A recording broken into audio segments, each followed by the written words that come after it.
Apa sih aplikasi Spotify itu?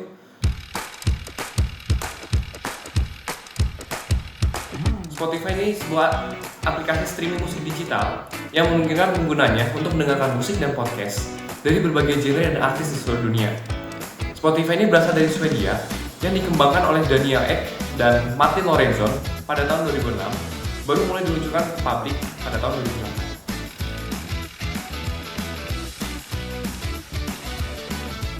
Nah, selanjutnya kita akan membahas tentang fitur yang ada di Spotify.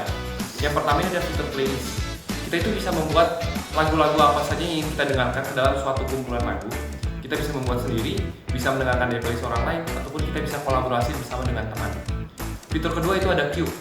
Queue ini akan memunculkan antrian lagu atau urutan lagu yang ingin diputar selanjutnya. Kemudian ketiga ada recently played. Ini akan menampilkan riwayat lagu yang telah dimainkan. Kemudian ada keempat itu kolaborasi antara perangkat dan app. Kita itu bisa mendengarkan musik di berbagai perangkat yang terhubung dalam satu Spotify seperti laptop, HP, laptop, tab, dan berbagai layanan apps seperti Discord dan Instagram. Kemudian yang kelima ini ada lirik lagu. Saat kita mendengarkan lagu, Spotify akan memunculkan liriknya. Kemudian yang keenam ada search song. Kita bisa mencari lagu dari artis, lagunya, liriknya, ataupun genrenya. Kemudian yang ketujuh ini ada friend activity. Kita bisa melihat lagu apa saja sih yang lagi didengarin sama teman-teman kita. Kemudian yang ke-8 ini ada mini player. Itu ada sebuah mode pemutar kecil supaya kita tuh bisa mengerjakan tugas sambil multitasking. Dan yang ke-9 yang terakhir itu ada private session, di mana kita bisa mendengar musik secara private tanpa dilihat oleh teman-teman kita.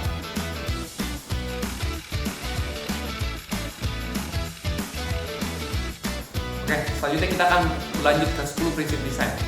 Yang pertama ini ada visibility of system status, di mana sistem ini harus selalu memberitahu pengguna tentang apa sih yang lagi terjadi di aplikasinya. Contohnya dalam Spotify ini ada fitur loading jika sinyal terganggu, ada fitur bar yang menunjukkan seberapa lama lagu itu sedang dimainkan, dan ada notifikasi ketika kita sedang memasukkan lagu ke dalam playlist. Oke, prinsip yang berikutnya adalah error prevention. Nah, prinsip ini bertujuan untuk mencegah kesalahan sebelum terjadi. Nah, Spotify sudah menerapkan itu dengan melakukan konfirmasi dalam pembayaran agar pengguna tidak melakukan kesalahan. Dan yang kedua adalah notifikasi pop-up saat user ingin menghapus seluruh daftar besar. Prinsip berikutnya adalah estetik dan minimalis desain. Seperti yang dapat kita lihat, Spotify sudah menerapkan prinsip-prinsip estetik minimalis desain ini dengan menggunakan 3 warna yang sering digunakan, yaitu adalah hitam, putih, dan hijau. Serta memiliki desain yang simpel, tidak banyak ornamen, dan hanya menunjukkan tombol tulisan yang penting-penting saja. Yang terakhir adalah prinsip match between system and the real world. Prinsip ini digunakan bagaimana user itu bisa terkoneksi dengan si aplikasinya ini. Jadi sistem sebaiknya menggunakan bahasa atau simbol dan konsep yang sering digunakan oleh para usernya. Jadi bisa akrab dengan usernya. Contohnya apa? Bahasa yang dapat digunakan di Spotify dapat diganti-ganti dan dipersonalize dengan usernya, seperti bahasa Inggris, bahasa Indonesia, Jepang, Korea, dan Arab, serta lain-lainnya. Serta ikon-ikon yang digunakan menggambarkan bentuk-bentuk yang serupa dalam dunia nyata, jadi mudah untuk dikenali. Spotify juga menyediakan lagu yang berasal dari artis dari berbagai daerah asal negara, entah itu dari Jepang, Korea, Indonesia, Amerika, Afrika, Australia, dan negara-negara lainnya. Baik, prinsip berikutnya adalah match between system and the real world, yang mana perangkat lunak yang digunakan harus memiliki kesesuaian antara sistem yang digunakan dengan kehidupan nyata kita sehari-hari. Nah, Spotify ini menunjukkan kesesuaian tersebut dalam bentuk bahasa dan juga icon-icon yang digunakan pada aplikasi atau software Spotify ini menunjukkan sesuatu yang ada di dunia nyata. Misalnya, menggunakan icon mic untuk menggambarkan jika user ingin membaca lirik dari lagu yang dimainkan.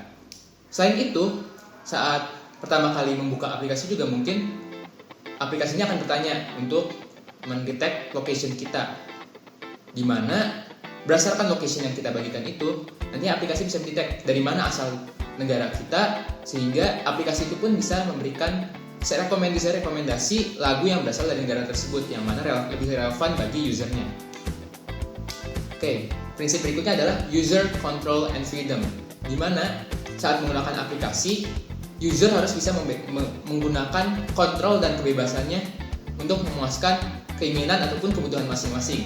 Namun tentunya masih dalam batasan yang diberikan aplikasi agar aplikasi atau software itu tidak disalahgunakan. Di Spotify ini, user bisa menggunakan kontrol dan kebebasannya dalam bentuk user bisa mengatur desain atau tampilan dari aplikasinya yang ada pada setting. User bisa bebas memilih lagu yang ingin didengarkan. User juga bisa mengontrol, misalnya user tidak sengaja melakukan kesalahan, user bisa menekan tombol undo yang disediakan pada aplikasinya saat melakukan ketidaksengajaan dalam misalnya menambahkan lagu ke suatu playlist atau library. Berikutnya adalah prinsip consistency and standards, di mana sebuah software yang baik harus memiliki konsistensi dalam desainnya dan juga memenuhi standar tertentu yang telah ditetapkan. Misalnya pada aplikasi ini, Spotify itu konsisten dalam tampilannya. Misalnya, contohnya pada versi aplikasinya yang ada di HP. Di situ ada beberapa page dari aplikasi dan setiap page-nya memiliki konsistensi, baik itu dalam desainnya, tata letak, warna, tulisan, dan lain-lain. Selain itu, karena Spotify ini memiliki dua versi dari softwarenya, ada yang versi di HP atau mobile, dan juga ada versi yang di PC. Meskipun ada dua versi tersebut yang berbeda, tetapi konsep yang digunakan, desain tampilannya itu sama, ataupun bisa dibilang serupa, baik itu di HP ataupun di PC, sehingga user pun tidak kesulitan saat berpindah versi, mau dari HP ke PC ataupun sebaliknya.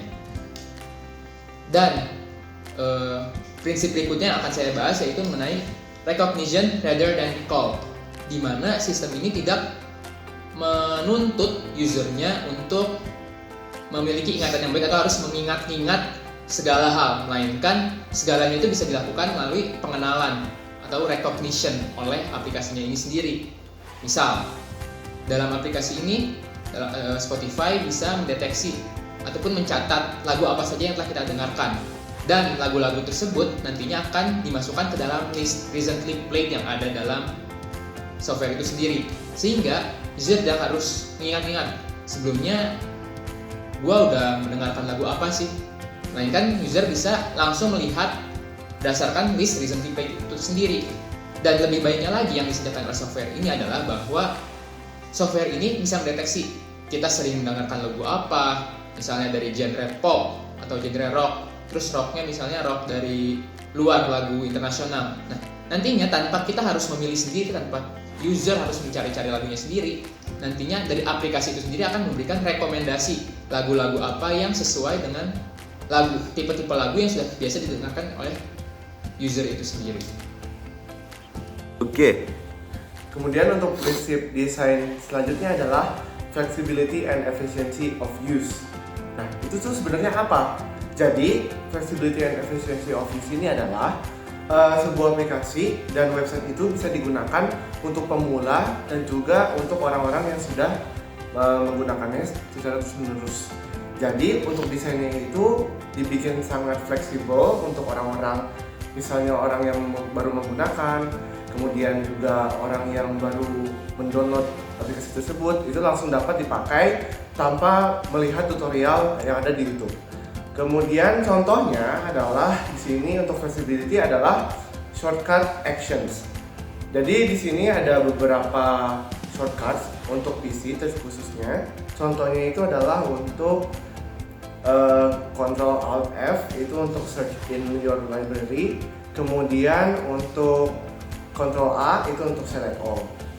Dan juga Ctrl N itu kalau misalnya mau membuat playlist.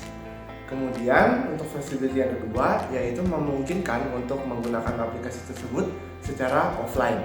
Tapi fitur ini hanya dapat digunakan jika akun Anda premium. Kemudian yang tidak sesuai yaitu efisiensi. Mengapa tidak sesuai? Karena proses pembayarannya harus dialihkan ke website dan itu agak sulit untuk menggunakan website tersebut, sehingga harus melihat FAQ dan juga harus melihat tutorial YouTube. Kemudian untuk prinsip desain selanjutnya adalah help and documentation. Nah, di sini itu menyediakan web untuk situs-situs web untuk bantuan. Di sini bantuannya misalnya ada untuk payment, kemudian untuk bagaimana cara mengolah akun yang disediakan, kemudian bagaimana fitur-fitur premium, kemudian apa aja fitur-fitur yang ada di aplikasi tersebut, seperti itu. Kemudian ada juga analisis dari UX atau user experience. Di sini saya membagi menjadi dua, yaitu yang positif dan juga yang negatif. Yang positifnya itu adalah algoritmanya sangat baik. Mengapa? Karena misalnya kalau kita sebagai pengguna men-search sebuah lagu, maka rekomendasi lagu yang selanjutnya akan menyerupai genrenya ataupun yang sama lah untuk musiknya. Kemudian untuk yang negatifnya, yaitu yang tadi rumit dalam melakukan pembayaran, harus melalui website dan juga termasuk aplikasi netware, yaitu aplikasi yang merekomendasikan kita untuk membeli akun premium tersebut.